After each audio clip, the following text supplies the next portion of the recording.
കേരള സർവകലാശാലയിലെ registrar അനിൽകുമാറിന്റെ suspension തുടരും. Suspension പിൻവലിക്കണമെന്ന അനിൽകുമാറിന്റെ ആവശ്യം ഹൈക്കോടതി അംഗീകരിച്ചില്ല. സസ്പെൻഷൻ നിലനിൽക്കുമോ എന്ന് തീരുമാനിക്കാൻ സിൻഡിക്കേറ്റിനെ ചുമതലപ്പെടുത്തുകയും ചെയ്തു. ബിനിൽ വിവരങ്ങളുമായി ചേരുകയാണ്. ബിനിൽ, കോടതി തീരുമാനത്തിന്റെ വിശദാംശങ്ങൾ എന്താണ്? എങ്ങനെയാണത് പ്രതിഫലിക്കുക?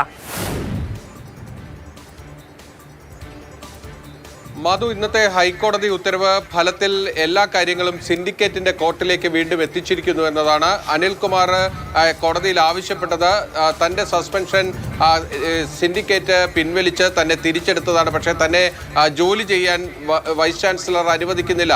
അതുകൊണ്ട് തന്നെ ജോലി ചെയ്യാനുള്ള അവസരം ഒരുക്കണം എന്നതായിരുന്നു ഹൈക്കോടതിയിൽ അനിൽകുമാർ ഉന്നയിച്ച വാദം. പക്ഷേ കോടതി അനിൽകുമാറിന്റെ വാദങ്ങൾ, അതായത് അനിൽകുമാറിന്റെ ആവശ്യങ്ങളൊന്നും തന്നെ കോടതി അംഗീകരിച്ചില്ല. പകരം കോടതി ചെയ്തത് അനിൽകുമാറിന്റെ സസ്പെൻഷൻ നിലനിൽക്കുമോ ഇല്ലയോ എന്നത് തീരുമാനിക്കേണ്ടത് സിൻഡിക്കേറ്റാണ്. കാരണം കേരള സർവകലാശാല ചട്ടങ്ങൾ പ്രകാരം വൈസ് ചാൻസലർക്കും അതോടൊപ്പം തന്നെ സിൻഡിക്കേറ്റിൻ്റെയും അധികാര അവകാശങ്ങളുണ്ട്.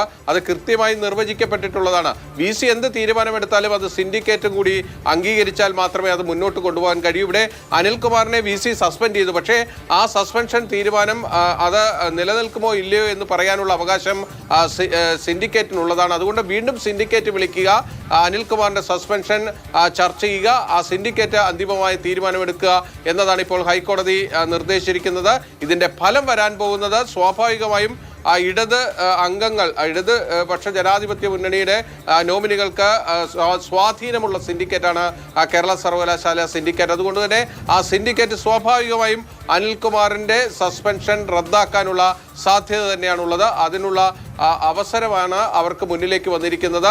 വൈസ് ചാൻസലർക്ക് സ്വാഭാവികമായും അവിടെ കാഴ്ചക്കാരനായി ഇരിക്കേണ്ടി വരും. ബിന്നിലാണ് വിവരങ്ങൾ നൽകിയത്.